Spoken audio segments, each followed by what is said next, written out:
Hi, welcome to How to Grow Your Business with Kevin Willett.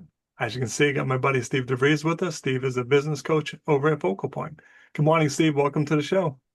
Good morning. Thanks for having me, Kevin. So, before I ask today's question, tell me a little bit about yourself and your business. Sure. So, Steve DeVries, Focal Point Business Coaching, and that's what I do. I am a business coach with a focus on small B2B businesses, particularly in the manufacturing space. So, whether you're an OEM or a contract manufacturer, uh, that's my specialty. And I also work with B2B service providers and an occasional nonprofit. But my job is to work with the leaders of the organization to help them get where they want to go, right? So, every business is different. Every business owner or business leader has different goals or different challenges. My job is to help you reach those goals and meet you where your challenges are and help you get over them. And over the long run, I become your trusted advisor, your co-pilot in the business. It's always your decision in terms of, the final word on whether you go or no go on certain things. However, I'm here to help you sort of take the blinders off because oftentimes we have blinders when we run a business and we see things a certain way. And sometimes it takes a different set of eyes from maybe a slightly different industry to help you see things from a different perspective. And that's what I offer to my clients. And in the long run, they get what they want out of that business. So, Steve, today I want to talk about picking vendors. So, Mm. a couple years ago, I'm still involved in the food pantry, and the gentleman next door is like, "Hey, Kev, I want to give you some coffee mugs." Like I run a food pantry, buddy. I don't really need coffee mugs. He's like, oh, I bought them online, and when you wash them, my logo washes right off. He goes, but I saved a lot of money on on outsourcing it. And but we both laughed. But all kidding aside, that's the challenge in picking vendors is how do you know who's reliable? You maybe look at their reviews. Can you trust them? I mean, there's not fake reviews out there. So it gets to be really challenging. And unfortunately, Steve, a lot of times we consider cost. Oh my God, this guy is so affordable. This is amazing. I'm saving a ton of money until you get the product. Yeah. What's the advice? How do you know who to pick?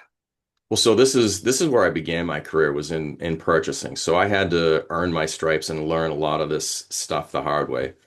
There's really no replacement for at least in the industrial world, right? So if you're manufacturing, if you're buying any type of product in the manufacturing space, whether it's direct materials or indirect materials, what I always advocate is go look at the business.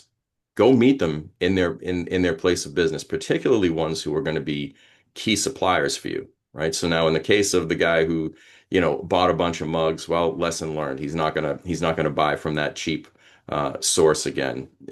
But in reality, the best thing that you can do is to go and meet with people in person still. Yes, I know it's, a digital world and a lot of people, particularly younger people in the workforce, might be turned off by this response.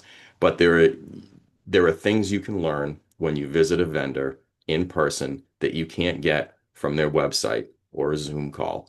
And that's what you're looking for. So how do you pick a vendor? If it's a key vendor that's making something for you, go look at their facility, right? You should know anyway what a reasonably well-run business looks like, right? If you walk in and you see material everywhere, it's dirty, it feels like chaos.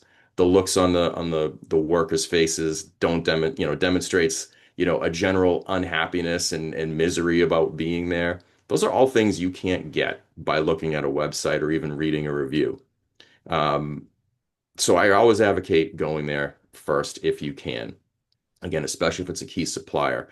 Beyond that, you hit the nail on the head. There's always online reviews that you can use. You have to take them a little bit with a grain of salt, Yep. right? Depending on the industry, depending on the business. But again, there's nothing like having a relationship and understanding who you're doing business with. And so to take that a little step further, in selecting suppliers, are they a business that shares your company's values or at least some kind of overlap? Is there alignment there, right? Do they give you the types of payment terms that your business needs, right? So now we're going to get into some nuts and bolts things, but Do they align with your business? Are they going to allow you the payment terms that you want just because it's a cheap price?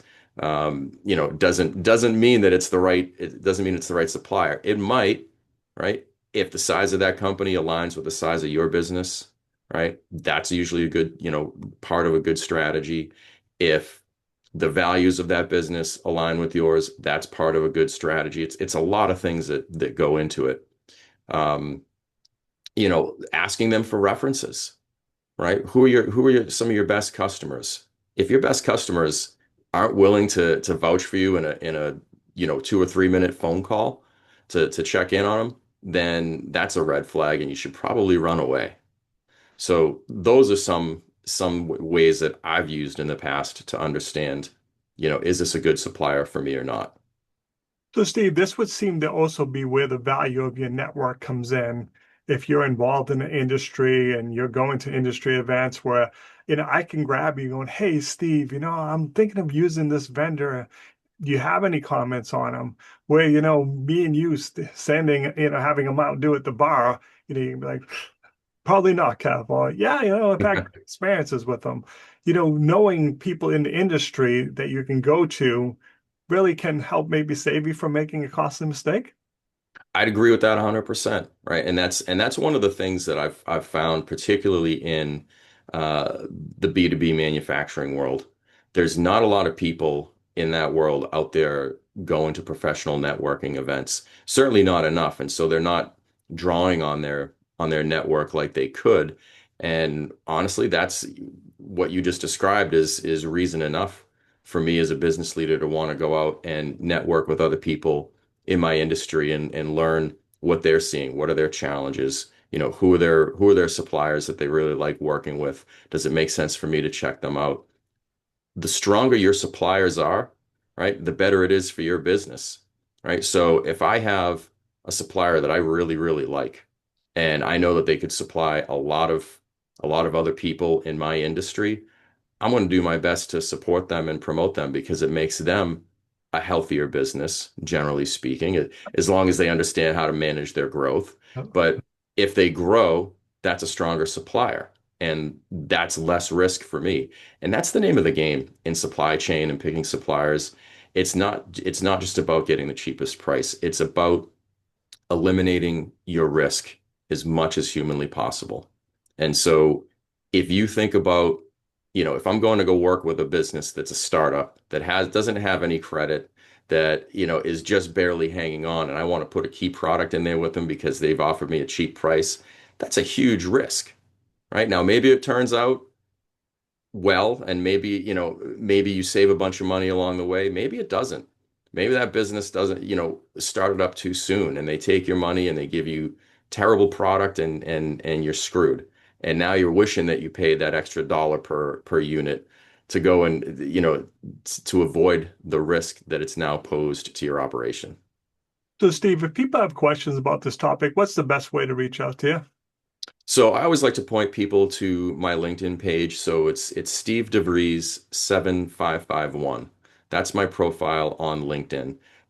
You can also check out my website, stevedevries.focalpointcoaching.com, or just give me a call on my business line, 603-277-3288.